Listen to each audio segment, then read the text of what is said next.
Mis mulje nüüd jätsid siis Taavi Rõivas vastused peamiselt küll enda parteikaaslaste küsimustele?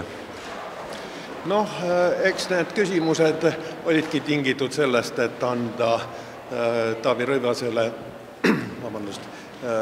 võimalus kiita ennast ja oma erakonna tegusid rohkem, sest päevakorda ei andnud talle rohkem aega kui 5+3 minutit.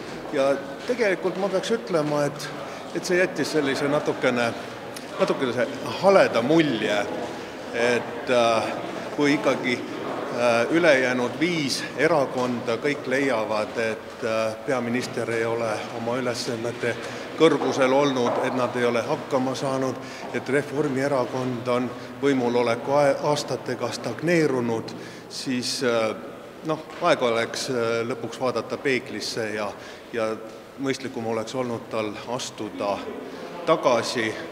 Täna ta lahkub kahjuks piltlikult öeldes jalajälg seljal.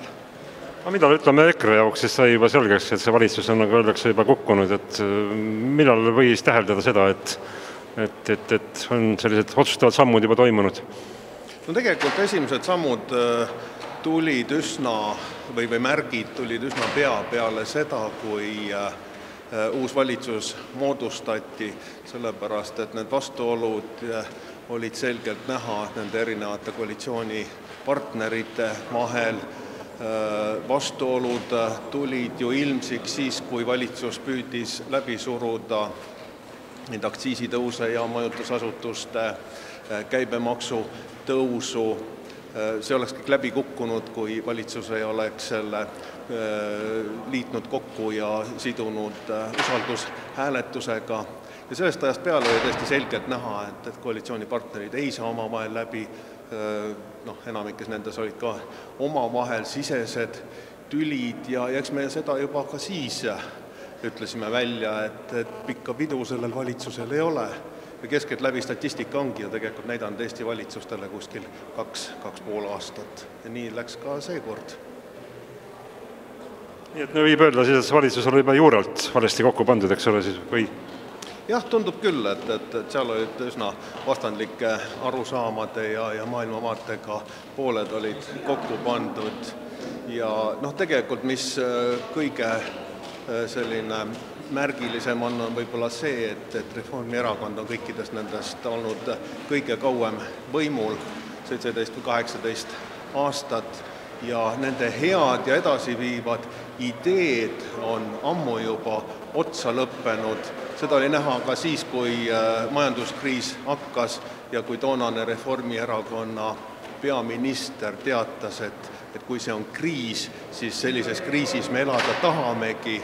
Ja kogu Eesti edasine käitumine oligi ju selline, et ei tehtud selliseid otsustavaid suuri samme, muutmaks olukorda, muutmaks Eestit arenguvõimelisemaks, tõstmaks meie konkurentsivõimet, vaid see ongi olnud siiamaani selline peenhäälestuse valitsus. Ja nüüd on viimane aeg, et anda uut hingamist, siis uusi jõude valitsusse.